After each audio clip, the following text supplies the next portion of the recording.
Hi, Len Nugget. Yes, be happy tayo lagi. Hello.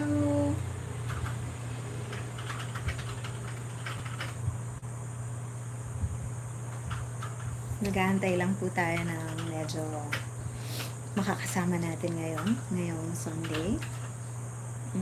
There are 7 viewers on Facebook. Hello, everybody.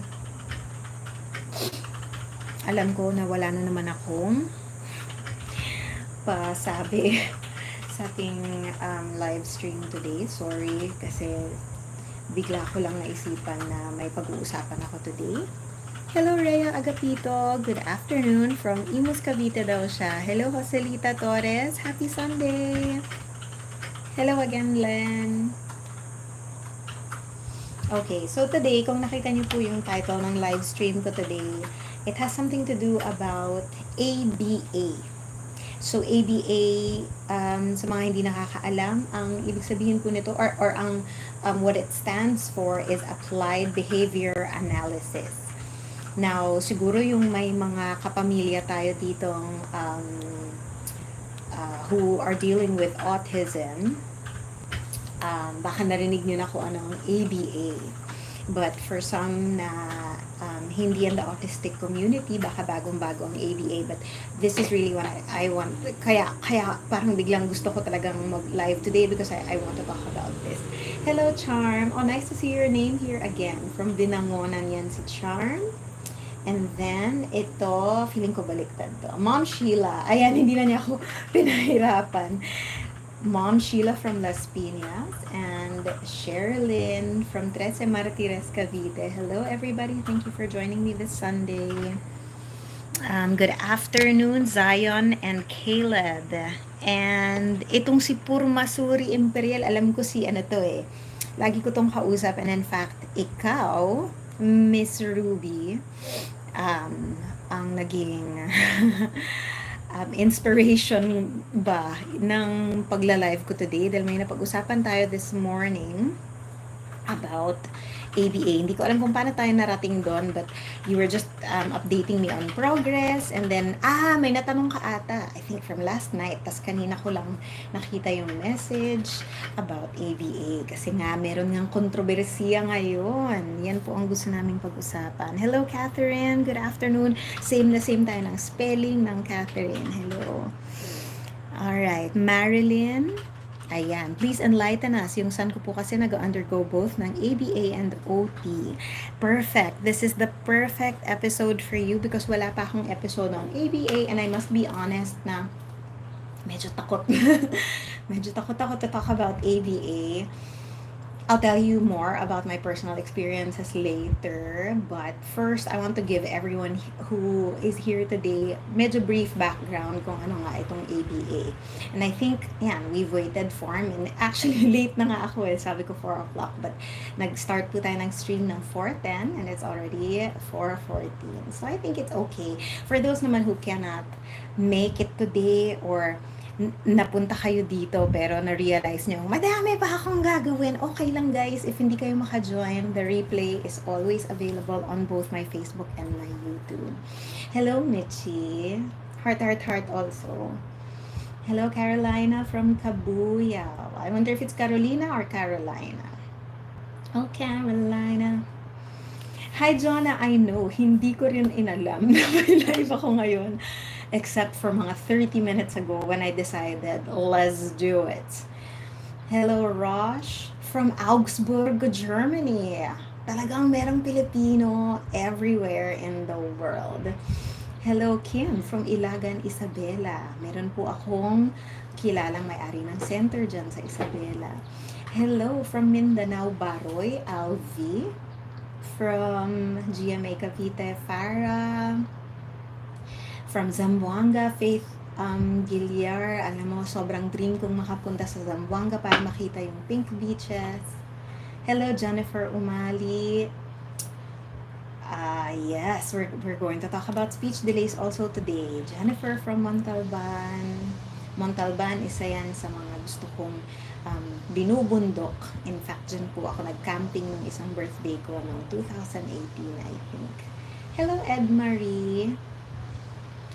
Si baby na alam nila ngayon, sa susunod nalilimutan na po nila. Oh, this is a good question. I feel like masasagot ko ng mabilis. So, unahin ko na to. So, yes, kapag po minsan parang nagagawa na yung isang skill, tas parang biglang nawawala yung skill, ang tawag ko po dito ay hindi lang ko. Ang tawag po namin dito ay regressions of skills. So, para po mas maintindihan natin, episode 60 po, Ed Marie, para hindi na po mahaba yung explanation natin dito. Pero yun nga, the short explanation is kapag nakakakita tayo ng mga skills na nagagawa na ng bata dati, tapos biglang parang nawala, or hindi na niya naulit, or hindi na niya nagawa, then this is called regression. But, if it only has to do with talking, or parang dati, nasabi na niya yung mama, pero parang sobrang dalang niyang masabi yung mama. Tapos kapag pinapaulit mo sa kanya, minsan nagagawa, minsan hindi. Pwede nyo naman pong tingnan yung episode about verbal dyspraxia or childhood apraxia of speech.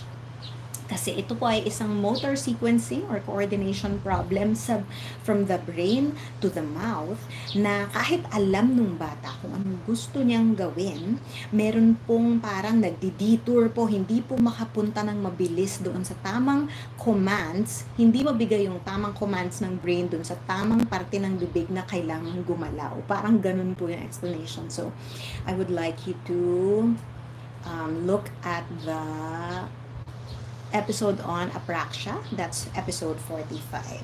So, I hope na makatulong muna yan sa inyo. And once napanood niyo po yung video na yan, you can always have follow-up questions. Saan tayo nag-stop? Hello, Erica. Hello, Tony. Happy Sunday also, guys. Hello, Christine. Hello, Mary Rose. Hello. Oh, ganda ng hair. Yes, from North Cotabato, si Casey. Always watching your live, sabi ni Charm. I know, kaya sobrang familiar na po yung name ninyo. My son diagnosed with ID or intellectual disability. Malaki na ang improvements, na wala ang echolalia and can answer na mga questions. My bunso with autism is doing well too. Thank you for that progress report for me. Thank you for sharing your successes with us. Hello, Kareas from Isabela. Ang laking tulong ng mga videos niyo sa aming mga mommies. I'm so glad na sobrang helpful nila. If you have any requests na hindi ko pa nagagawa ng video, you can always drop me comments at hindi ko po masasabing magagawa ko agad kasi medyo marami po akong inaasikaso. Pero lagi ko pa yan. Once mailatag nyo po dyan, ayan, medyo iniisip ko na po yan kung paano ko gagawin. So, just keep them coming. Hello, Cherry Ann. Thank you for sharing. I hope na maging helpful sa inyong dalawa. Hello, Janine. Hello, Joanna. Hello, and in your opinion, may possibility kaya na ma-adapt ng isang 1-year-old ang speech ng atin na may ID? For those who do not know, ID is intellectual disability, and I have an episode on this in episode, wait lang, hindi ko mahanap, intellectual, ayan, episode 51, sa mga gusto malaman kung anong ID. Bulol daw kasi magsalita si ate, makukuha daw ba ng 1-year-old? You know what, it is possible because of the social learning theory, na mas lalo kung sila yung pinakamadalas na magkasama, nagkakalaro, siya yung parang nagiging isa sa mga models niya of communication, it is possible na ma-pick up niya yung speech patterns. But also, wag niyong tanggalin yung involvement nyo. Hindi lang naman si ate yung nagiging model niya. So, if kayo din naman kalaro, kausap, na-absorb din niya how you guys say it. So, if walang ibang difficulties si baby, mapipick up din niya yung tama kasi mas marami sa inyo nagpa-provide ng correct targets. So, I hope that answer helps you out. Hello from Ormoc, about 7 years old, verbal but non-conversant. As in, ini-echo lang pag meron kaming tanong. Mariel, kapag ini-echo, this is called echolalia. And I have an episode on echolalia, and that is episode 33. So guys, just a very quick explanation sa mga bago dito. Ang echolalia po ay kapag yun na nga, may sinasabi kayo, tapos uulitin lang ng bata, a part of dun sa sinabi mo or lahat ng sinabi mo uulitin niya. If it's a question, uulitin niya yung buong question. when a child uses the words of others to try to express themselves, that is called echolalia. And there are so many reasons. But just to be very quick about it, maaaring inuulit niya muna, parang pinapractice niya yung sinabi mo para mas maiintindihan niya. Maybe it's a way for them to process. But it's also possible na internal distractors na yon. One example of an internal distractor is kapag ang inuulit niya ay delayed echolalia na. Kunyari, yung mga napapanood niya sa videos, tas wala na siyang ibang ginawa kundi mag-ulit ng mga napapanood niya sa videos like nursery rhymes, counting, alphabet, numbers. Pero pag ulit niya, wala namang sense. As in, nagre-recite lang siya ng re-recite. So, this internal distractor, this internal distractor, could mean that they are over-processing. They're overstimulated by whatever they have watched. Dahil hindi nila maintindihan, hindi nila alam kung paano bigyan ng meaning or ng sense yung napanood nila. Uulit-ulit lang yan in their brains, and that's why yun lang yung labas ng labas sa kanila. So, please watch that episode on echolalia, episode 33. It will give you tips on what you can do kapag ganito po nung anak ninyo. Okay. Maria, hello. Hi. Anong activity or pwede for 4-year-old na may echolalia para makapag-interact siya at makausap niya ako? Christine, sa'yo din applicable. Please watch episode 33. Babalikan ko kayo when I have time later, but I just want to get my hellos out of the way kasi may gusto talaga akong pag-usapan today about the ABA controversy. Hello, Leah. Anong approach ang pwede sa 5 years old with autism na bigla siyang mananakit, mangungurok, manununtok at mangangagat? And most of the time, sobrang hindi po mapagbihis. Please, any advice po? Leah, this is very difficult for me to advise na ito lang yung descriptor ko. Like, I need to know kailan nangyayari to, gaano kadalas nangyayari to, kanino, sa lahat ba ng tao, ganito siya mag-react. So, there's so many factors when a child tries to express or communicate but in their behavior. Well, segue na ako dun sa topic natin about behavior. But para lang meron kang homework, I have a video on managing behaviors, or especially yung mga sinabi mo ay injurious behavior. Ang ibig sabihin ng injurious ay nakakapanakit na. At minsan pa, hindi lang iba ang sinasaktan nila, pero pati sarili nila. There are other children with difficulty controlling their own behaviors na kahit sarili nila masasaktan nila, like yung nag-uumpog ng ulo sa dingding, sa pader, or sinusuntok yung sarili nila. So, obviously kapag nakakita tayo ng injurious behavior, gusto nating itigil because ayaw nating masaktan sila at makapanakit sila ng iba. So for this, I would like you, ang homework mo po ay ang episode 23. At kung anong pwede nating gawin para, number 1, malaman bakit nila ginagawa to, kailan nila ginagawa to, at paano kaya natin mare-replace yung behavior with a more maybe meaningful way of communicating. Because kapag mananakit, mangungurot, usually it's an expression of ayoko niyan. It's a way of rejecting something that possibly you're trying to make them do. Kunyari, ayaw mag-toothbrush. What if may sensory issue pala yung bata na masakit sa kanya kapag tinutoothbrushan niya siya kasi very painful yung gums niya. This is just an example. But so, when children who are having difficulty expressing themselves do not like something at hindi nila masabi ng ayoko yan, or hindi sila marunong magsabi ng stop please, mananakit sila. Because yung pananakit ay lalayo yung mga tao. Siyempre ayaw nilang masaktan, di ba? So, usually it stops the behavior for them. That's why they start to think na this is the only way that I can communicate na ayaw ko itong pinapagawa sa akin or gagawin namin, ayaw ko to. So, yeah, please watch that episode 23 po muna on trying to replace those injurious behaviors. Hello, Jan. Okay, mukhang bago si Jan dito. Yes, go. Mag-binge watch ka po muna. Tapos, kapag napanood mo na si lahat, tas meron ka pang tanong, balik po ikaw. Usually, I try to do live stream po, libreng konsulta, at least once a month. Hello, Anthony from Davao del Norte. Hello, Trixie. Hello, Valerie. Oh, super big fan. Oh, thank you so much. I super appreciate all of you who are here to learn because a lot of parents think na, oh, natural lang yan sa parents. Lahat ng magulang gusto tulungan yung anak nila. Lahat ng magulang want to do their children good. But the reality of the world is may mga magulang na pabaya. Pero lahat kayong nandito, ibig sabihin nun, you are doing your best for your children, and that makes me so happy because I feel like that's why ang saya-saya ko sa community that we've built here together, because the main fact na nandito kayo, mabubuti ang loob ninyo. So thank you all for joining us today. I'm so happy that you guys are here.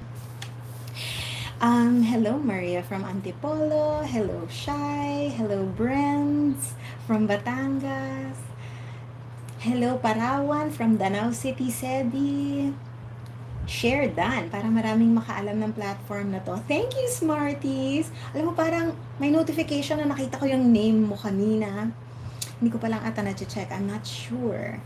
Hello, Anthony. We are suspecting that our 9-year-old has dyspraxia.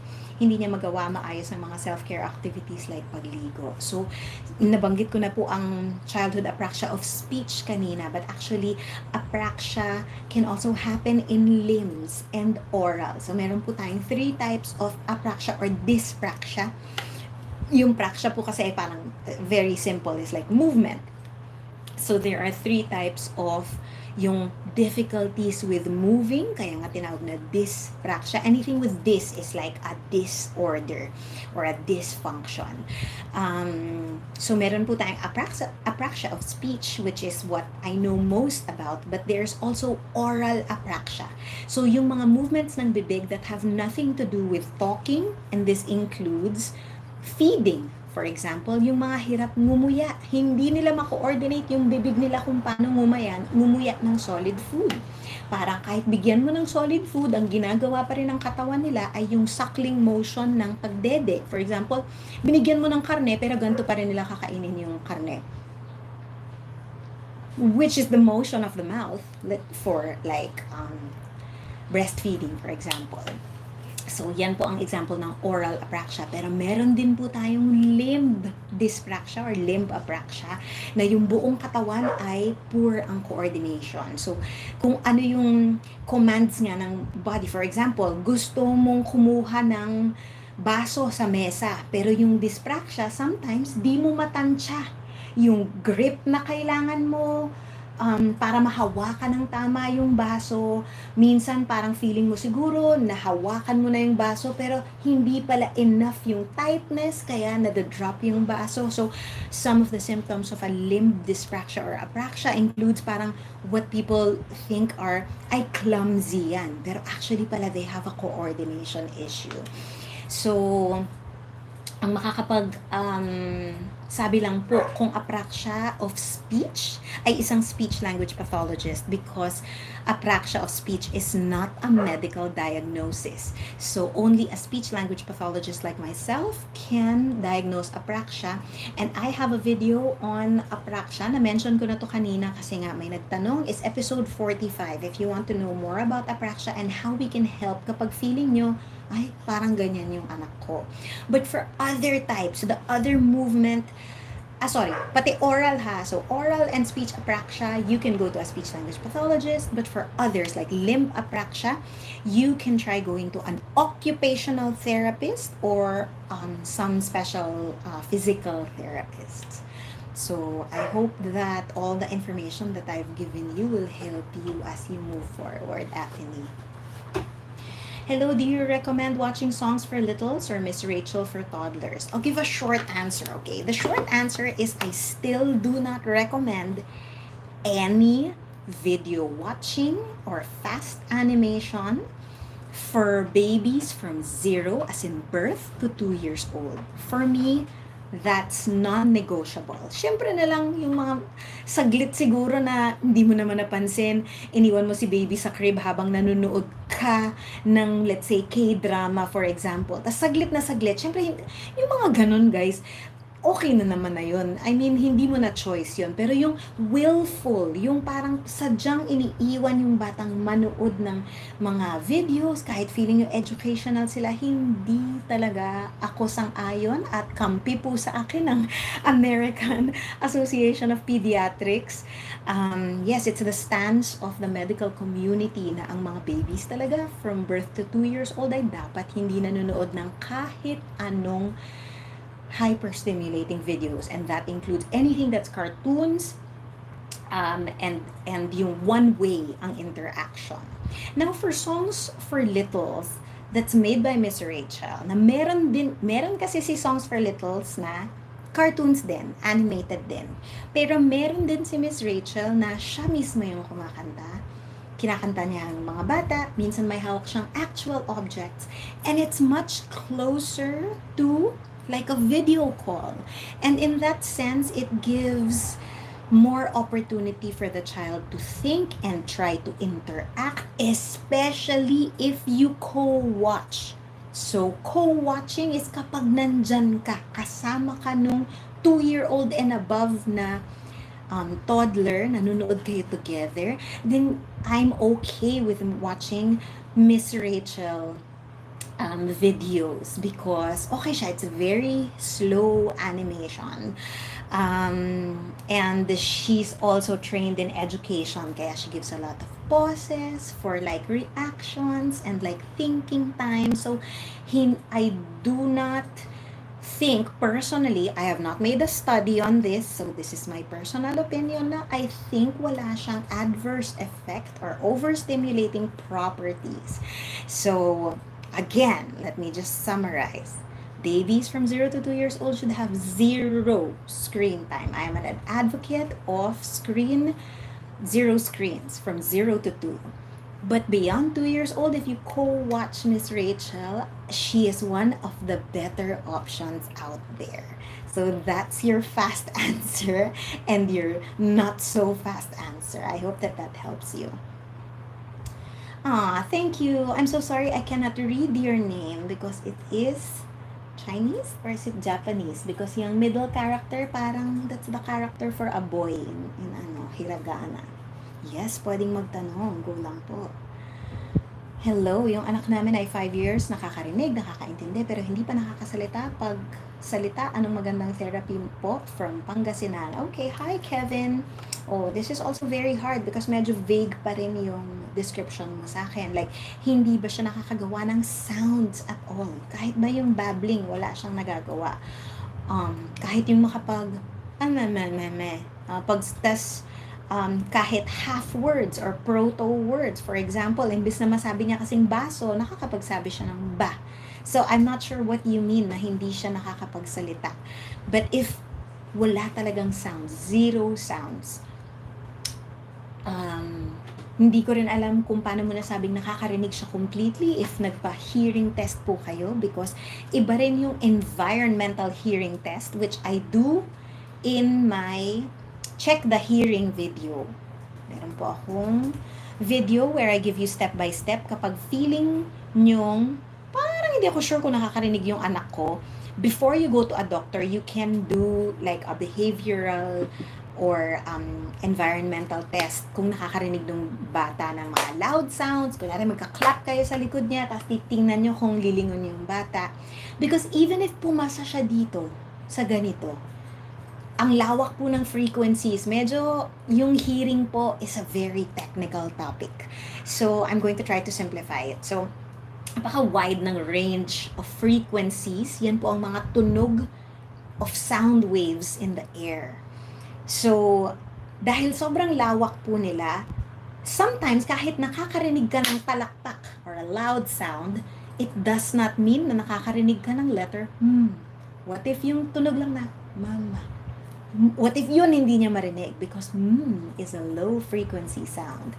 So I suggest because hindi nga ako sure kung nakapagpa-hearing test kayo, like an actual hearing test at a hospital, I suggest na magpa-hearing test po muna kung zero sounds, kung wala talaga siyang sounds na nagagawa.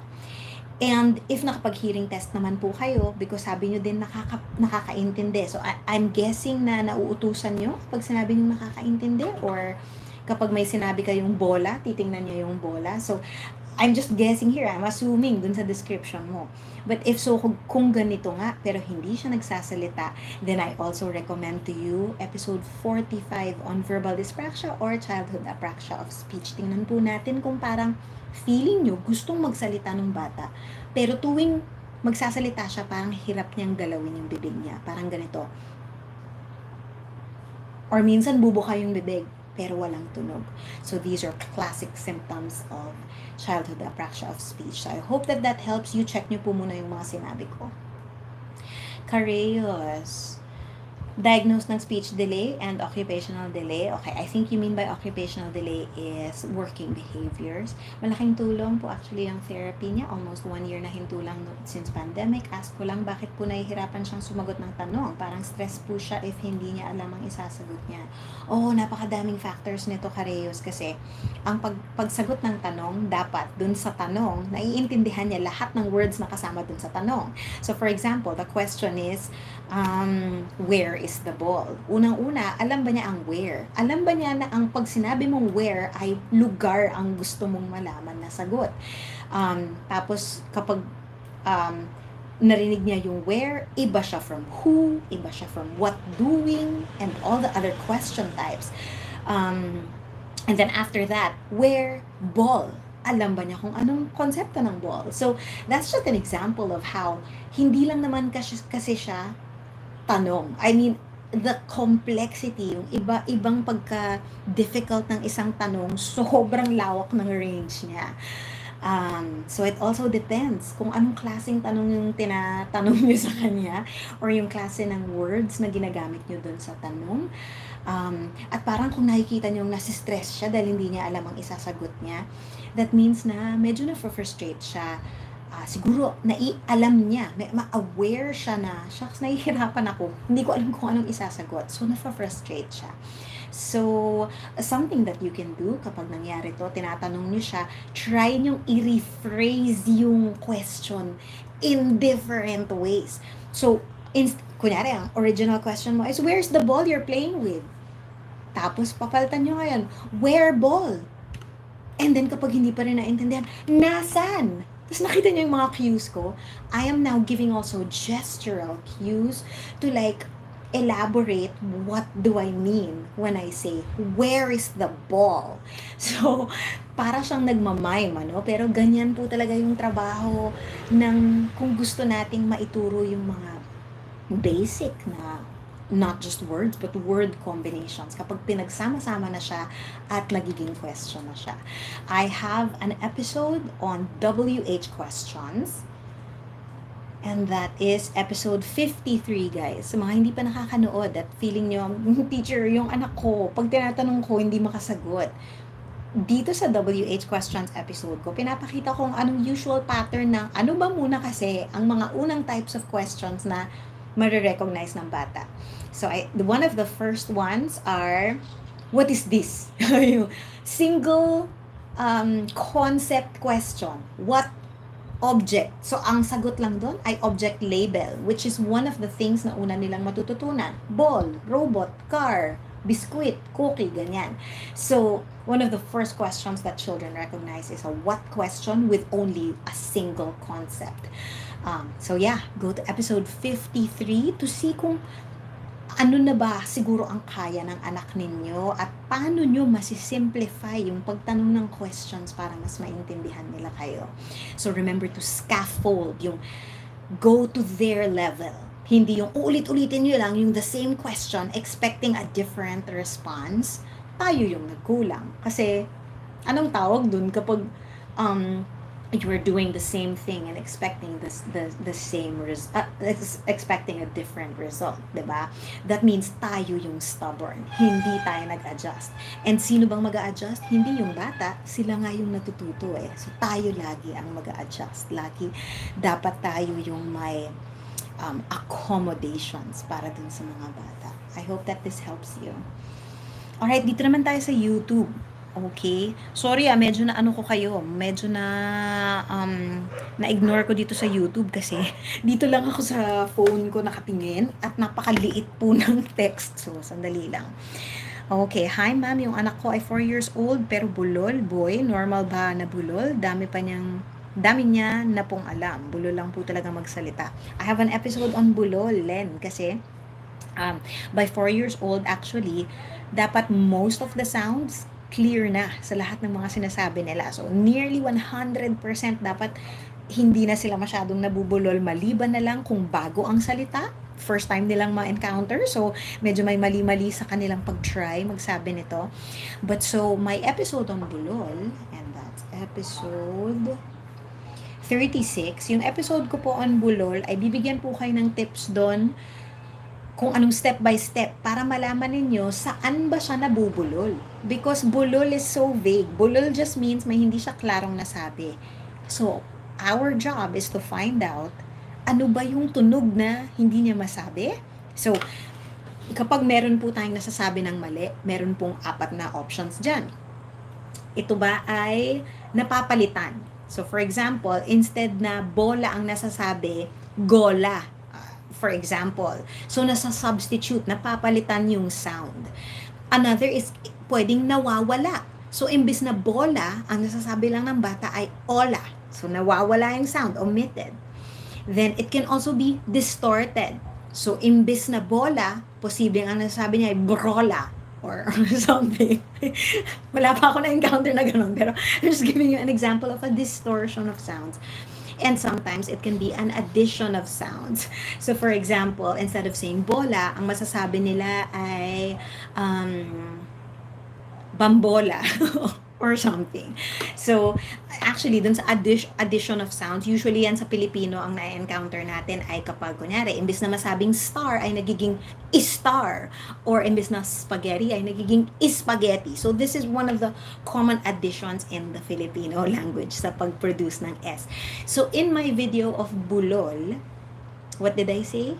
Episode 36, binigyan ko dun ng steps kung paano ko ba malalaman alin ang particular sounds na hindi niya magawa ng tama at paano nyo siya maiko-cue kung paano subukan gawin ito ng tama. So I hope that that helps you.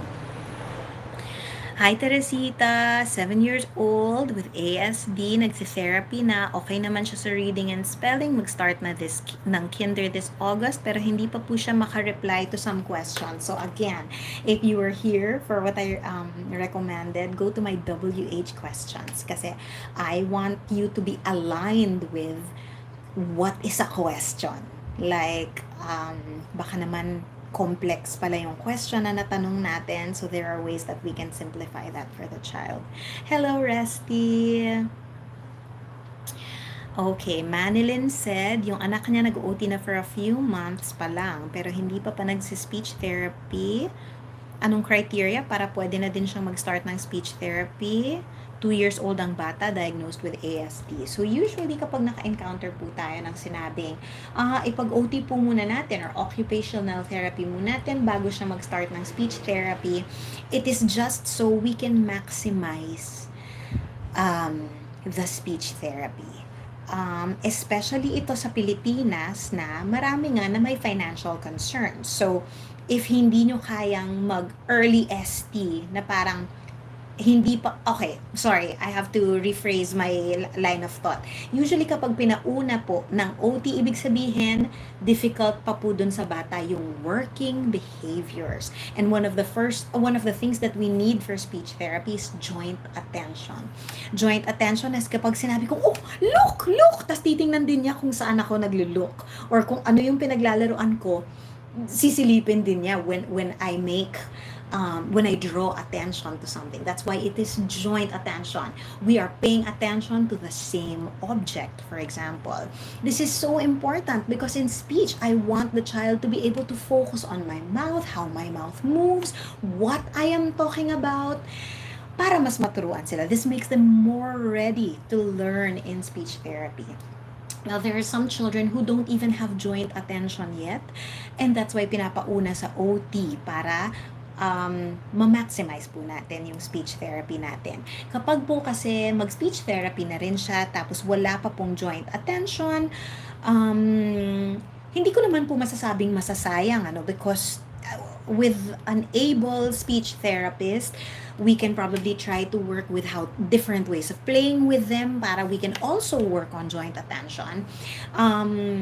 Pero yun na nga, if there are financial constraints kasi, gusto nating ma-focus muna yung working behaviors para pagdating sa amin, para bang action agad, parang yung targets na agad ng speech therapist and not the targets of an occupational therapist. I hope that helps you. Thank you, Paolo. I hope you guys are doing okay. Resty says, kapag nagsasalita, 1 to 3 words, pero bulol, water is water, oval is oval, blue is blue. Okay, from your 3 examples, lahat ng nawawala niyang sounds ay R and L. So these sounds are very tongue movement sounds. So, kasi, okay, let's go to L first kasi mas makikita niyo yun.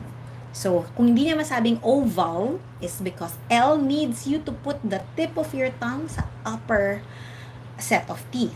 This is what we call tongue elevation. So, kung hirap ang bata to do L, kahit na hindi masyadong naka-open yung bibig, kahit pa paano kailangan yung tip ng tongue ay na-elevate niyang ganon. Oval. So, mukhang hirap siya with tongue elevation, and also, R is one of the most complex movements in terms of anong ginagawa ng dila because this is called retroflexing the tongue. Parang tingnan niyo yung bibig ko This is the position of my tongue when I make the R sound. Naka-fold siyang ganito midway in my mouth. Para siyang naka-curl up. So, kung hirap ang child to even do the L with one tongue elevation, an R is tongue elevation with partial retraction. So, ang common salarin ng difficulties po ng anak ninyo ay yung tongue movements. So, what you can first do is draw awareness to the part of the mouth. If you can start drawing attention to, ito ang body of your tongue. Itong buong thing, body of your tongue. Ito ang tip of your tongue. Ito ang gusto natin mag-touch dito. Bibisita siya doon sa taas. Tara, akyat tayo ng stairs. Ayan. So, you can do different types of cues to show the child na kailangan aakyat siya. Meron akong isang cue where parang, okay, wake up na yung sleeping na dila. Okay, let's wake up na yung dila mo. 1, 2, 3, wake up! Dapat tataas yung dila. So, you can try that and see kung nakakaintindi siya ng ganong klaseng cue or instruction for moving the tongue. Can you try that? And also, I recommend you also to look at my episode on bulol. That's also episode 36 for more cueing tips. Hello, Karen. Thank you for your videos and for helping special parents like us. God bless you. God bless you also. God bless everyone here. Okay, Joselita is asking, ask ko how to motivate my child para magsulat sa lesson niya. She was diagnosed with ASD level 1. Pinasok ko po siya sa regular school as advice ng kanyang therapist before. Okay. Magsulat is for occupational therapy po unless the difficulty is coding the letters. Pero if ang difficulty ng bata is with gripping the pen, this is an occupational therapy task. So, but there are some things that I do try to help them with. First is make the activity really fun, that kahit mahirap sila to hold the pen, for example, they really want to try doing it. What are things that you can make writing fun? You can experiment with different writing materials, not just pencil, not just pen. You can try crayons, chalk, markers. Actually, anything that's really messy can be a lot of kids get motivated kapag feeling nilang, oh, I can get messy. So you can try to give them paint brushes, and these kinds of things. So for those also who are unaware what it means to have level 1, autism spectrum disorder level 1. So minsan po in the medical community, we um, give codes for the levels, level 1, 2, 3, with regard lang to how much support the child needs with their difficulties. So kapag sinabing level 1, that means needs very little assistance, pero does not mean na wala silang difficulties. They still have difficulties. So for example nga nito, mukhang kaya niyang mag-regular school, pero hirap pa rin siya with things like writing. So yeah, I hope that you have a good experience with regular school. Always observe po kung ano ang feedback ng bata doon sa regular school. Like, umuwi ba siyang masaya? Papasok ba siyang motivated to school? Does he seem like he is enjoying it? These are the very important parts of going to school. It's not just the academics, but how the children develop their, love for learning and socialization skills. Okay, MJ says, paano ko matuturuan ang magpipi at magpoop sa toilet? Kasi po ayaw niyang umupo sa potty. Lagi ko po sinasabi sa kanya na sa toilet po siya magpipi at titingin lang siya sa diaper niya and hahawakan. Okay, it seems like, guys, potty, you didn't say po kasi kung ilang taon yung anak ninyo, but there is readiness talaga for potty. So some children, hindi pa sila ready to let go of their diapers. It's such a routine. I mean, how many years silang nagda-diaper, dun lang nila alam or na-associate na, dito talaga ako nagpipipi at pupu eh. Some signs that they are ready to pipi and pupu on a toilet is kapag magpo-point na sila, tas parang naghihintay sila na dadalhin mo sila somewhere. Those are one of the signs. But if feeling nyo, ang tanda na ng anak ko, pero hindi pa rin siya nagsho-show ng readiness, you can try doing visual stories about pooping. I know it sounds funny, pero may mga children's stories talaga about preparing them for pooping because the child just needs to have, parang i-reframe yung mindset nila na dito talaga tayo nagpupupo para hindi tayo na magpupo na nakadikit sa natin, sa katawan natin. Eventually din kusa yung mga bata nandidiri na sila dun sa sarili nilang pupo. So sila na rin yung kusang ayaw nang magpupo sa diaper. But like you said, humahawak pa siya sa sa diaper niya, mukhang comfort thing pa niya. What you can try is a visual schedule. So a visual schedule is when we try to introduce a habit to a child by drawing things in a schedule. So for example, paggising, meron ka sa visual schedule mo nakalagay, wake up. Kung hindi pa nagbabasa yan, so mga drawing yan, anything that symbolizes wake up. Tapos after may drawing ka na ng toilet na, uupo tayo both sa toilet. Tapos samahan nyo. Hindi lang siya lang ang magpupupo. That makita niya na nagpupupo din kayo at nagpipipi kayo dun sa toilet. So, pwedeng uupo lang kayo together. Maybe hindi pa siya magpipipi or magpupupo. Maybe uupo lang muna kayo doon just to get the child used to the thought na, okay lang naman pala. Wala nang masamang nangyayari sa akin. And then, just keep on doing that hanggang medyo maging masanay yung child dun sa concept. And then, also pay attention to feeding schedules, keep a set routine because kapag very set yung routine nyo ng pagkain, pag-inom, mape-predict nyo na kung gaano usually katagal hanggang mawiwiwi na to. Kasi 30 minutes ago, uminom siya ng isang basong tubig. In 30 minutes, gusto niyan magwiwi. So, medyo aabangan nyo yung signs na parang, okay, magwiwi na to. Tapos, bago nyo pa alam na magwiwi, mag-wait lang kayo both doon sa toilet hanggang mawiwi sila. So, kailangan lang talaga ng pasensya at paulit-ulit. And also, yun na nga yung own readiness ng child na mag-transition to potty. I hope that helps you. Okay guys, sorry. Nakakain na tayo ng 1 hour. Hindi ko pa napag-uusapan yung gusto kong pag-usapan. Okay lang po bang mag-break po muna tayo from the Libreng Konsulta because I just want to talk about this this thing called ABA or Applied Behavior Analysis. So in the States, ang ABA kasi ay ginawa noong around the 1960s by a German na ang nasasabi ay ginawa niya ito while observing Nazis during the war. So, shortcut na lang, yung ABA, ginawa siya talaga noong time na ang pagkatingin nila sa mga anyone neurodivergent or for example, someone with ADHD or other mental disorders actually like may mga eating disorders, schizophrenia, and kasama na nga dito yung autism. So, people who were not considered neurotypical or yung nakikita nga nila na, naiiba doon sa karaniwang tao, ang view nila dito ay incomplete sila as a human. They were called incomplete humans.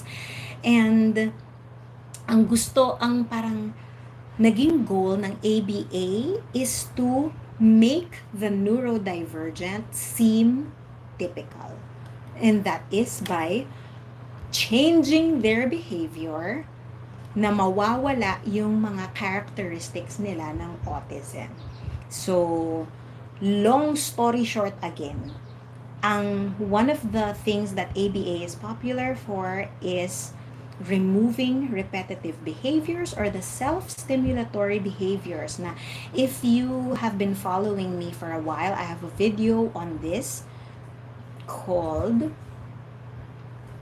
Stimming, and that's episode 59 where I explain na ang stimming po, self-stimulating behaviors nga ay ways for the autistics to regulate their sensory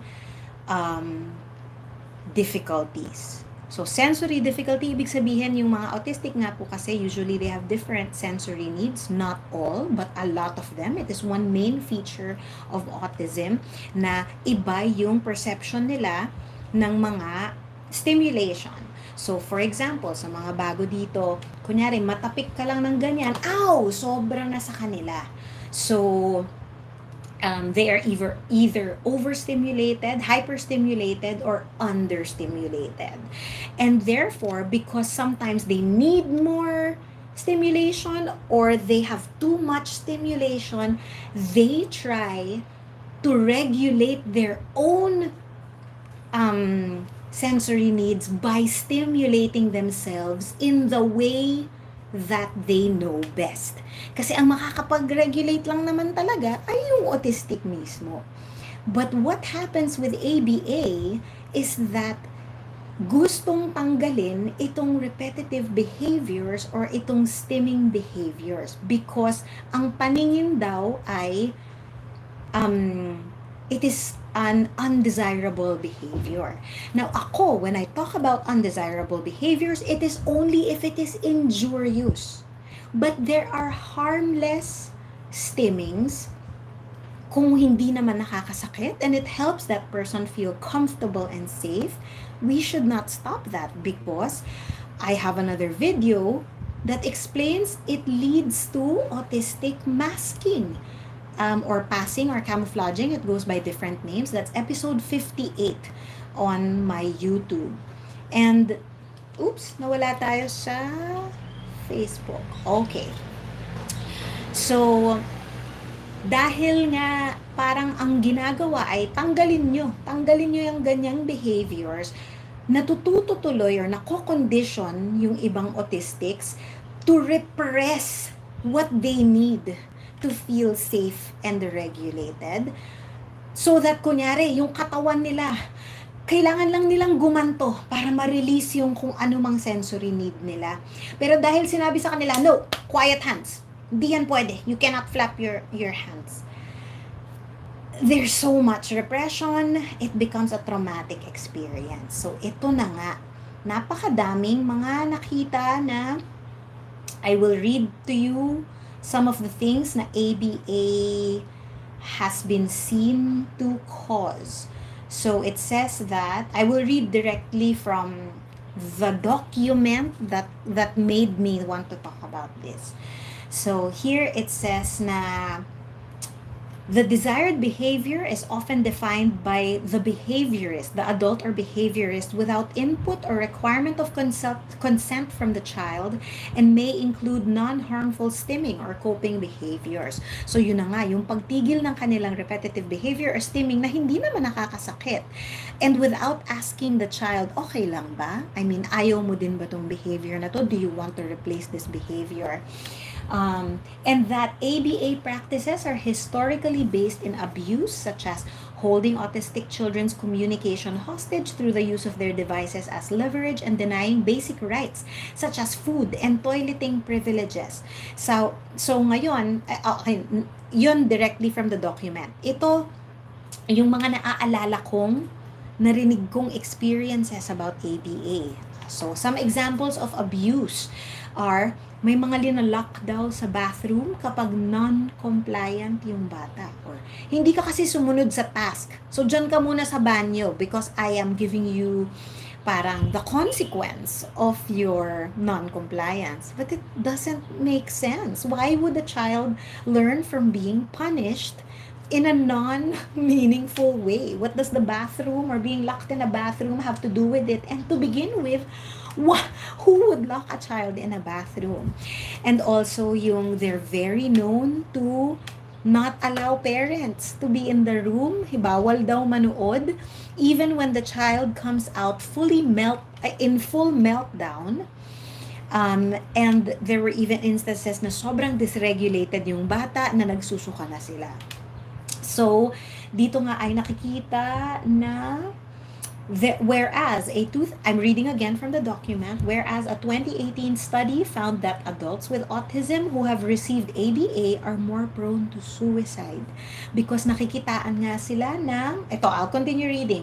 ABA has been repeatedly linked to post-traumatic stress disorder or PTSD, with 46% of 460 ABA participants meeting the diagnostic threshold for PTSD in an online survey. And that adults with autism have been continuously outspoken about the trauma incurred by ABA practices experienced in their childhood.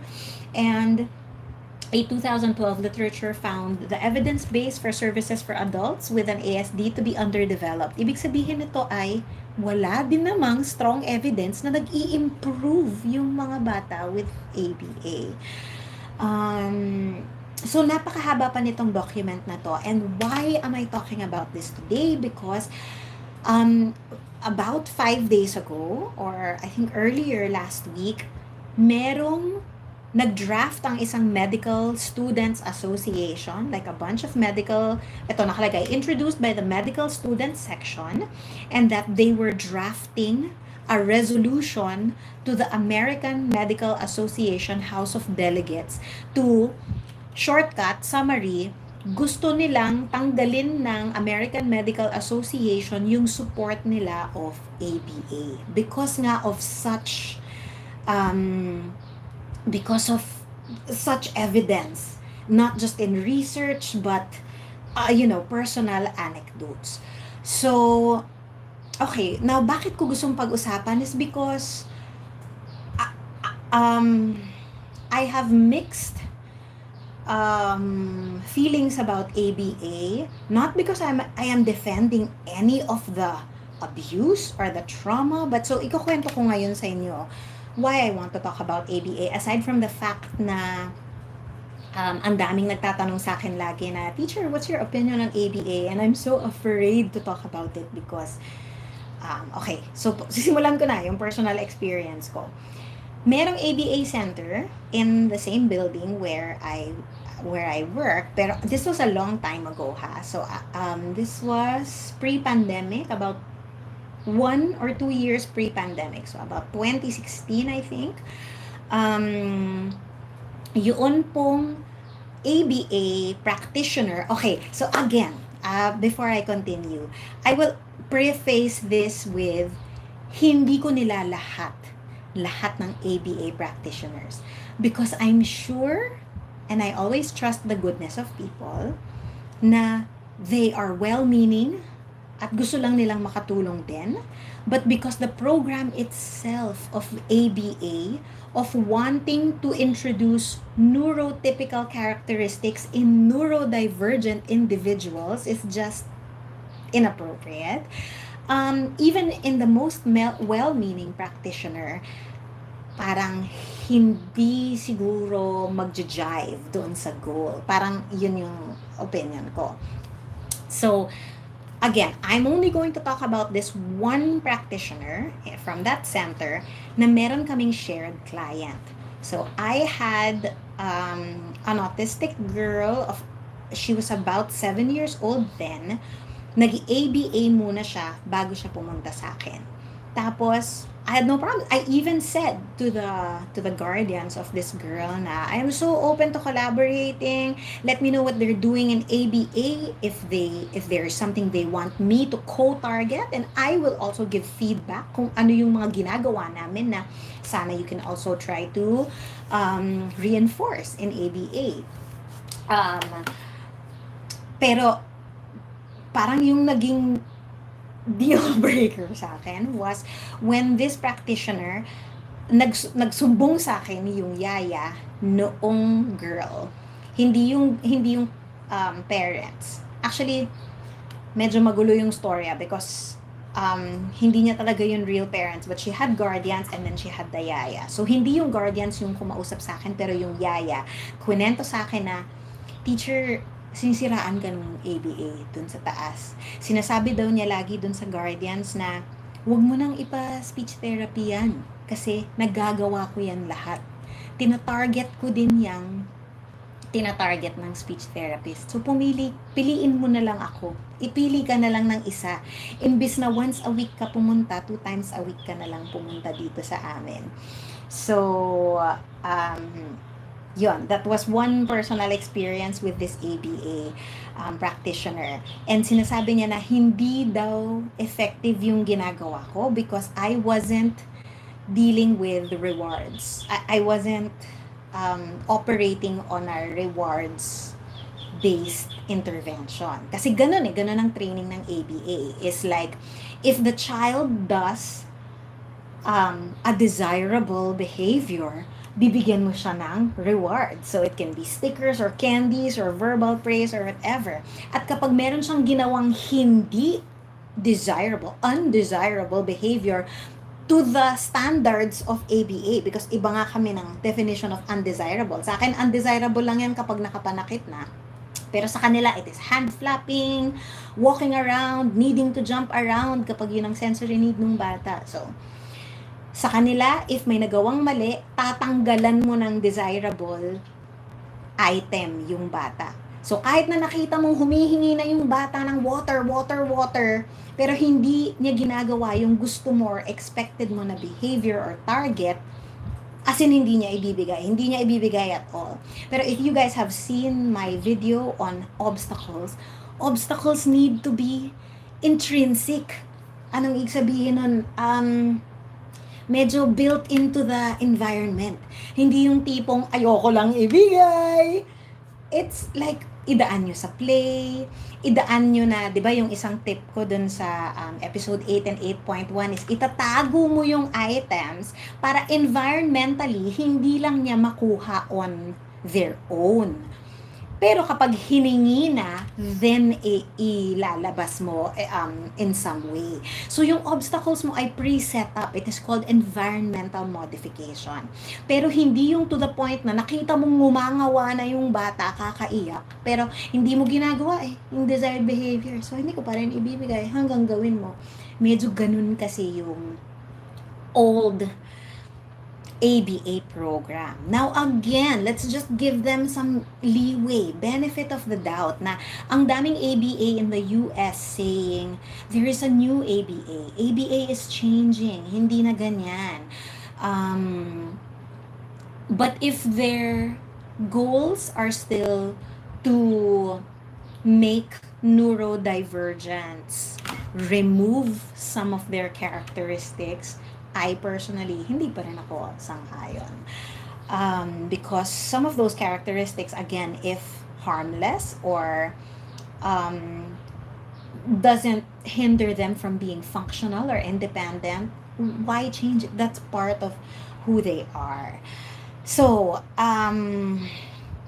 I also want to give you a brief background na ako actually in college, one of our behavior management techniques is based on was based on ABA. And that's why I know some of the things that they do because ganun din kami tinuruan. So some of um I guess the older generations, I don't know if they're still teaching it now, pero noon, ganun pa rin kami tinuruan na kapag nagfi-fidget ng bata, sabihin mo, quiet body, quiet body. But now that I know better, I do better. Diba? That's what I always tell you guys. When we know better, when we understand why they are fidgeting, why they hand flap, it doesn't make sense to tell their bodies to be quiet when that's what they need. So yun lang. I guess I wanted to talk about how I had my own history of having ABA in my behavior management. Actually, I think up until siguro my first year of practicing, quiet hands pa rin ako ganyan. But yun, when I started doing my own research and just understanding the cause and the why, the reasons behind some of the qualities of neurodivergence, I just don't adhere to ABA anymore. So that's my super long answer. I guess I just wanted to explain all that for me to be able to justify why I personally, this does not reflect my association or everyone in the SLP community or everyone, and I'm not saying that all ABA practitioners are bad. I'm just saying that I personally don't believe in the program itself and how they do things. That's why when I get asked, teacher, so anong difference ng OT at ABA? When OTs din naman, sometimes they do like nearly very similar activities, and that's right. But OTs, to my understanding and to my belief, they adjust their therapy program depende dun sa bata. Mag-work ba sa bata yung rewards? Then maybe gagamitin ng OT. But if you see that a child gets frustrated or it's not motivating to have a reward system, they have other ways to target. But there's no flexibility like that in ABA because that's precisely their program. So if I were to choose between mag-OT or mag-ABA, I suggest mag-OT. But also, observe your OT. How do they do their sessions? It is not rude to say, can I sit in? In fact, you're completely welcome to sit into any session. Maliban na nga lang, if manotice nung OT na nagiging dependent yung bata sa presence nyo, and it goes two ways, ha? Sometimes, sumusunod lang yung bata kapag nagpapasikat kay mommy. Pero the moment umalis si mommy, hindi na nagpa-perform yung bata, tapos sa bahay, hindi na rin siya magpa-perform. Parang pinakitang gilasan lang niya si mommy na dito, nagagawa ko, may mga ganon. Pero it can also go the other way na pag nandyan si mommy or si daddy, mas lalong nag-shutdown yung bata. Ayaw niya mag-participate. Ayaw niyang ipakita kay mommy and daddy na natututo siya, na I'm in the process of learning something new. So, yeah, it can go both ways. But for me, if anyone tells you you cannot watch their session, I would be very careful and more observant and ask why. And a good therapist would not be offended kapag sinabi niyo, gusto ko pong mag-sit in, because perfect nga na mag-sit in kayo para alam niyo kung anong gagawin sa bahay. Yun na nga lang, especially with young children, yung mga mega play therapy pa talaga, sometimes they will just end up doing their comfortable tasks pag nandyan si mommy or daddy because comfortable people sila eh. And that's natural Kasi tayo din naman, 'di ba? Kapag komportable tayo dun sa tao, minsan mas na di-disregard natin sila.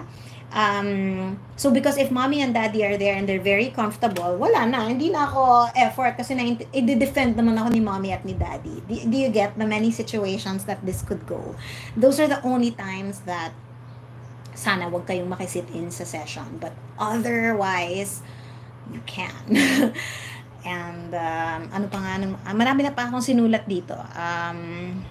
It can't be like that, rewards all the time. The point is, ayun, and in the end, because the program itself is mostly rewards based, the point is mamaya baka maging dependent sila on the reward.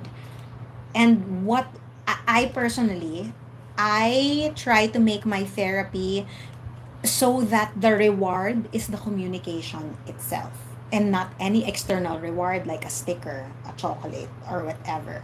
I want them na kapag nakapag-communicate sila, nakasabi sila ng sound, nakasabi sila ng word, that in itself is the reward. So, depending on an external rewards basis, I think is not super functional. Okay, now I also want to talk about the part where marami kasing mga families who have mga level 3 autistics in their family saying, but we need ABA kasi marami silang injurious behavior. Now then, hindi ko na masabi if that becomes like means justifying an end. Hindi pa rin eh. Kung ma-traumatize yung bata, hindi pa rin siya functional. But I mean, sometimes we take more drastic measures kapag maraming support yung kailangan ng bata. And so, I actually follow this autistic mother who has a son na autistic din, pero yung autism ng son niya is level 3. So, ito yung tipong nag-elope. Eloping is yung bigla na lang tatakbo. Wala siyang pakialam, wala siyang sense of danger. Pwede siyang tumakbo sa gitna ng kalye kahit na may mga crossing cars. Ganun yung level of need niya ng support. So, meron siyang level 3 na son na pinagtatanggol niya yung ABA kasi magaling daw yung ABA practitioner niya. Now, in these cases, yung nanay na mismo, nanunood, autistic din siya. Alam niya yung autistic experience. I guess that's when we see that there are good practitioners. So, depende na rin, I guess, sa kung paano mo palalakarin yung pagkakaintindi mo dun sa program. So, that's why I told you in the beginning, it's such a mixed, I have such mixed feelings about ABA kasi sinasabi naman itong mommy na to. If you guys are interested in reading her stories, her name is Eileen Lamb with an E. E-I-L-E-E-N. Eileen Lamb. Lamb as in Cordero ng Diyos. So, I want you to see also that there's that side na she defends her ABA practitioner as helping her son to learn to use his AAC device. Parang ngayon nakaka-request yung bata ng I want fries on his tablet or magsasabi siya ng I want run, ganyan. Which signals them na oh no, malapit nang mag-elope tong bata na to. So madami namang naturo yung new ABA niya. So I just wanted to give you guys all of that. Nag-word vomit lang po ako today because I wanted to talk about this controversy.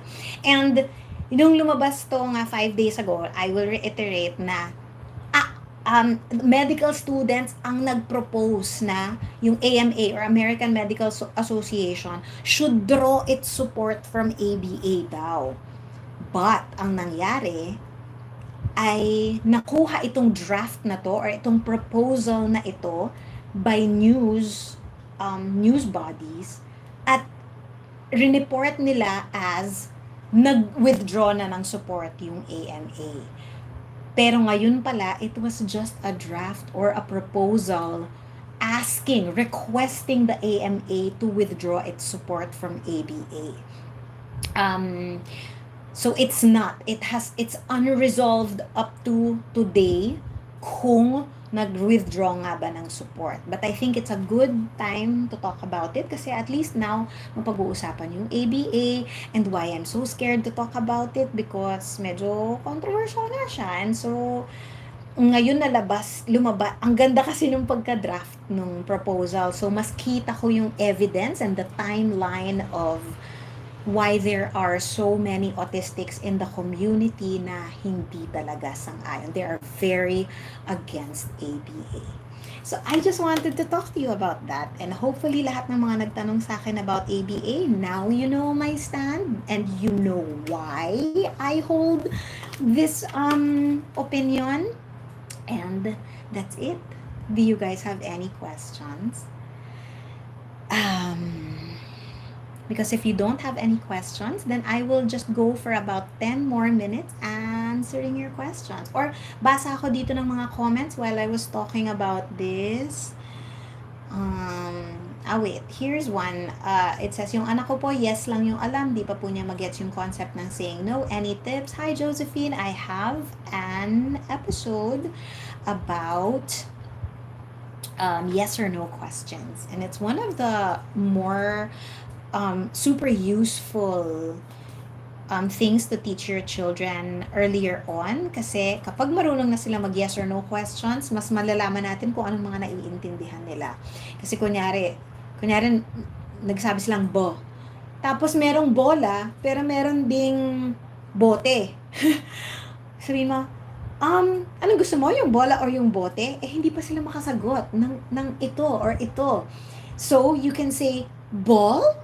Yes or no? So it confirms things that you need confirmation with. So I think yes or no is one of the things that I try to teach very early in toddlers and young children. So that's episode 13. Thank you for your patience. All English pa po yan because nag-start lang po ako ng aking Taglish noong episode 25 ata. I'm not sure. So yeah, episode 13 will be all in English but I hope na it will still be helpful to you. Okay, yung anak ko diagnosed ng ASD at global impairment, developmental age is 3 years old, na wala pa din pong nasasabi. Okay, so you said na the developmental age is 3, pero ilang taon na po siya, like chronologically, like ano yung biological age niya. Yeah, but Rosalind, feel free to browse through my whole YouTube kasi meron akong, if medyo bago pa sa inyo yung diagnosis, para maintindihan nyo more kung ano ang ASD, kung ano ang autism. Yung autism po, I have an entire playlist kasi karamihan po talaga ng cases na hinahawakan ko ay autistics, and so I have so much information on understanding autism and how to support them. Go to my YouTube channel and tingnan nyo po, may mga tabs dyan. Home, videos, shorts ata, live, and then playlists. If you find the playlist, click on that, hanapin nyo po yung nakalagay autism or autism series. I forget what I titled it. And then also naman yung sinabing global impairment, I think you mean global developmental delay or GDD. And my episode on that is episode 39. GDD, para po sa mga hindi nakakaintindi, ang global developmental delay, kunin po natin sa mga words themselves. Global meaning it affects more than one aspect of development. So, hindi lang speech delay, pero meron ding possible na fine motor delay, or is it a gross motor delay, or is it an executive function or cognitive delay, social delay. So, kung more than one yung delay ng bata, we already consider it a global developmental, as in it happens kasi habang lumalaki yung bata, dyan po natin kinukuha yung global developmental delay. I hope you can watch those muna. Yun po ang homework ninyo. And when you have watched them and you still have any questions, you can come back and maybe attend my next Libreng Konsulta. Okay, let's see. This is my friend. Love you, Ding. I'm not sure, Geraldine, what your comment was about, tougher than nails. Or maybe you tagged someone, pero hindi kasi siya, nawala yung link. So I'm like, are you calling me tougher than nails? Well, that is true. I am tougher than nails. Hello, Annalyn. Ayun, tama ako. Tao pala siya. Si tougher than nails. Lolo, tag the troops. Kumuha ng rest back po. Itong ating si Smarties PH. Oh, hi, Ina. Guys, Ina is one of our the content creators in our community who also has an autistic daughter. If you want to follow Miss Ina, you can. If you want to know kung ano nang napagdaanan niya with their therapies, kasi I forget, Ina, kung kung ilang taon yung anak ninyo nag-start ng therapy, but I think she's now, tama ba ako? Is she around 7 years old? But, yeah. Actually, next week, I guess, I'll make a post, tagging all the, or I'll call for all of the content creators in our community, and you can, like, put your your social media accounts there na if you want our other families who need the same support, like a support system, to go and follow you guys. So aside from Ina, ang mga natatandaan ko from the top of my head is Mommy Isa with a YSA, who is also very supportive of me. She also makes content. Pinag-uusapan niya yung mga kakastart pa lang yung anak niya mag-therapy, I think last year, and she gives such good summaries of all my teachings and maybe the other things that she learns from the other professionals that she works with. Pero ang ganda-ganda ng insight lagi ni Mommy Isa. There's also sorry if I can't remember the other content creators na nakita ko in our community, but yeah, next week, I'll give you a chance to, anong tawag doon kapag parang binibida mo yung, yung social media? Plug? Tawag ba to plug your sites? So, hello, Arlen from San Mateo. I don't know what this was in response to, Harlea, but everything I say is real. At least, based on my research and my clinical experience, wala naman akong sasabihin dito na parang I'm just pulling your leg. So, oh my gosh, may really ulit. Anong sinabi ko na parang kaduda-duda, guys? I'm so sorry. Oh, here's a good one. Have you heard of prompt speech therapist? Can you recommend some if you know any, please? Prompt is actually an acronym. So, PROMPT. And I can't remember what it stands for. I can search for it right now. Prompt speech. But before I read the definition, ang prompt po ang focus po niyan is how we cue, multi-modes of cueing the child kung paano pwedeng sabihin. So ito, prompt stands for prompts for restructuring oral muscular phonetic targets. So it's a tactile kinesthetic approach that uses touch cues like touching the specific ways of touching the jaw, the tongue, the lips to guide them into producing the right sounds in a word, in a phrase, or a sentence. So ang prompt po, you need a specific training to be called prompt certified or to be to say na you are doing prompt. Ako po mismo, I did not train with prompt. One of the reasons being I find that I have other ways of also cueing the children to produce the sounds also naman successfully. And the next factor is that it costs around 60,000 pesos to attend that training. So, alam na guys, mag-iipon pa po si Teacher Kaye. But yeah, do I know prompt speech therapists? Yes, I actually know. I was schoolmates with the one who first got the training in another country and brought prompt to the Philippines, and her name is Jerry Lee Casas. And she works I forget the name of her clinic, but she works in QC. And if you are interested in prompt therapy, you can just go to our association's page. That's PASP, Philippine Association of Speech-Language Pathologists. If you search, actually, I'm not sure if you can search by specialty. Mali pala ako. But if there's a particular therapist that you choose, makikita mo if ililista niya dun sa specialty niya kung prompt certified siya. I hope that answers your question, and I'm sorry if I cannot recommend any other specific people. Meron actually mga prompt certified sa center namin sa BGC, pero alam ko wala na rin silang slots. Like, lagi naman pong puno yung slots namin lahat. I'm so sorry. Oh, look, oh, here, oh. My son's ST is prompt certified because her son has apraxia. Good to hear that. Paul said, teacher, talaga bang nakaka-regress ng development pag may traumatic accident or newer younger sibling ng mga bata? Quick answer before I read the rest of your yes, any traumatic accident, like especially if it involves the head or the brain, we call this a TBI or traumatic brain injury. Kapag anything nangyari dun sa bata na posibleng na damage yung brain, yes, it can cause skills regression. Now, is it possible to also have skills regression kapag may biglang younger sibling? Yes, also. Actually, any huge life... nag-buffer yung brain ko. Any huge life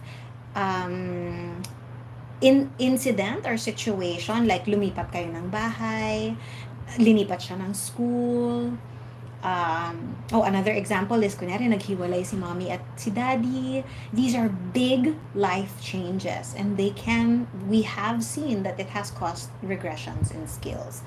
Sometimes, not lang speech skills, but also behavior skills. Na bigla na lang may gagawin siyang ibang behavior na ginagawa niya nung 2 years old siya, kahit na 5 years old na siya, for example. And then I'll continue reading. Yung anak ko kasi nauntog at natahisa noong January at nagkaroon din ng batang kapatid nung Feb. Napansin namin naging mahiyain bigla, ayaw magsalita ng malakas or makihalubilo sa ibang bata. Yes, it's possible that both of that are factors, but you can only know kung yung pagkabago, sabi nyo na tinahe, di ba? So, that means dinala nyo po sa ospital. At sa ospital, kapag nababago kang bata, usually may kasama tayong ancillary procedures. Like, for example, especially if it involves nga the brain, then usually, right, what's the scan for checking if there's something wrong with the brain? An MRI? If someone got a huge... Guys, yung asawa ko po radiologist, kaya tinatanong ko siya ngayon. CT scan practice, but MRI is the best. Most comprehensive. Okay, sa CT scan daw usually, ang pinakamabilis at mas affordable, pero MRI din, pero yun mas comprehensive ata yung mga makikita natin sa MRI in terms of the brain, but it's also very expensive. So, I mean, if you went to the hospital, tas alam nilang yung history, ay nabago ko yung ulo, enough na nagka-stitches, but I don't know kung anong naging thinking pattern nung tumingin sa bata.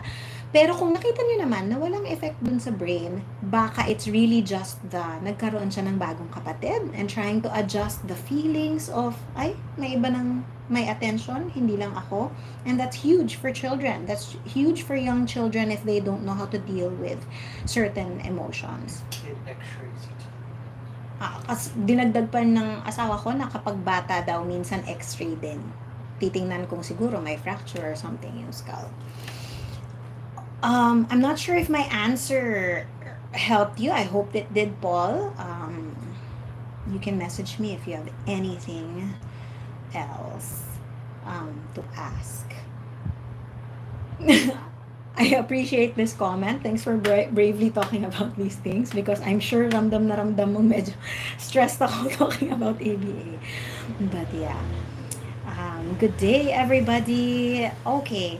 Actually, medyo napapagod na po ako dahil talagang nagdada ako ngayon. But okay, wait lang. Here, this was the one who, I recognize because this name was one of the ones who said really. Hi, I noticed sa some OT used the ABA approach using the reward system when he was 4, and now that he's 7, he will slowly remove the reward system. Thanks for sharing your stance on ABA. Oh, okay. Kaya ka pala may really is because nakakapansin ka ng ABA techniques or ABA approach dun sa ginagamit ng anak niya. So, yes. You're welcome, Raven. Hello, Nina. You're welcome, Leslie. Okay. Ang anak ko severe, profound intellectual disability, inborn error of metabolism, astigmatism, and astigmatism. May behavior pa po na nananakit. Last year lang po nakakalakad, non-verbal po. May chance pa po ba makapagsalita? Ranel. And to everyone na nagtatanong or nagtataka kung may pag-asa pang magsalita ang mga bata, guys, laging may pag-asa. Habang buhay tayo, laging may pag-asa. That is the foundation of therapy. Kasi, bakit tayo magte-therapy kung feeling naming walang pag-asang makapag-communicate or makapagsalita ang isang tao? Maliban na lang if there's an anatomical problem. Ibig sabihin, kunyari walang dila. So, makaka-make ng sounds pero hindi makaka-form ng particular consonant sounds to make words. So, yun. Those are some examples of hindi talaga siya makakapagsalita. Pero merong other ways of communicating. But if you're just asking kung may pag-asa pa ba yung batang non-verbal na makapagsalita, always. Especially if we're talking about neurodivergence. Like so many autistics do not start talking until 4 or 7 years old. There are even some na biglang nagsalita at 15 years old. So, don't lose hope. And keep doing your best to try to support your children kung ano yung needs nila ngayon. Do not force the talking. Talking is only one way of communicating. What's important is nagkakaintindihan kayo, nakakapagsabi siya kung nasaktan siya, kahit paanong way man yan. Kahit na parang ang way niya is lalapit siya sa'yo, tas masakit pala yung ulo niya, tas gaganyan-ganyan siya sa inyo, that's already communication. But if we're talking about speaking, yes, you can, because that's the thing about speech therapy. That's why I think it's so complex is, how do you know? You do not see the workings of the brain. Paano ko masasabi na makakapagsalita or hindi? It's all invisible. So always hold that hope because that hope is strong. That's what's gonna keep motivating you to keep going and the child because they will feel our energies. And that's super important. I hope that answer helps you. And maybe that's how I should end today. Thank you, everybody. I will try to get back to all the other messages here. Usually po after ng libreng konsulta ko, titingnan ko kung masasagot ko pa yung ibang comments. Pero kapag mabusy po ako because nakikita nyo naman, di ba, ang hahaba ng mga ibang tanong. Ibig sabihin nun, mahaba din, pag-iisipan ko din yung isasagot. And mas mabilis sumagot ng sinasalita ko kaysa mag-type. Kaya guys, minsan hirap talaga akong mag-respond sa mga messages, sa mga comments, but that doesn't mean na pinipili kung hindi kayo sagutin. So I appreciate all of your patience. And I'm trying to help everyone as much as I can. And, oh, hello, Jonah from Angono, Rizal. I guess I'll end there today. I just really wanted to talk about autism and the ABA controversy. And thank you, everybody, for your time today. I know Sunday is so important. It's family time. It's time to rest. But you spent it with us here in the community. And I appreciate it so much. If hindi pa po kayo nagfo-follow, because I noticed na I think kasi a lot of people think fina-follow na nila ako because yung algorithm ng Facebook, kapag madalas mong makita or nag-engage ka, nag-like ka minsan, kahit hindi mo fina-follow, ipapakita na yung ipapakita. So if I can ask you guys to make that extra step into checking, fina-follow ko na ba tong si Teacher Kaye? Na-like ko na ba yung page niya? Nag-subscribe na ba ako sa YouTube niya? Nag-follow na ba ako sa Instagram? Guys, it means so much na makita ng Facebook na this is important information. This is an important content provider. And if we keep liking and following and engaging with the posts, mas maraming mapupuntahan itong information na to. So consider it paying it forward to others na baka hindi pa nakakakita ng impormasyon natin dito. So, ingat lagi, everybody. Have a good rest of the week. Magpahinga tonight. Drink your vitamins. Huwag magkasakit. And always hold on to that hope. Happy talking, everybody. Mabuhay. Mabuhay. Ay, sorry! I have pahabol! I just made a new playlist. So if you guys look at my YouTube now, you will see that I made some new changes. I changed my channel art, in-update ko siya, and I'm starting a new series where I read along some books. Kasi nung nasa Singapore po ako, hindi ako makapag-therapy kasi medyo hindi ko kontrolado yung environment. Baka may mag-ingay, may mga ka-share ako ng internet. So nag-record na lang ako ng mga videos of mga children's books, and I hope that if you guys are interested in that, you can check it out. Actually, if you go to my YouTube right now, makikita nyo na yung new video ko that is going to premiere on a Wednesday.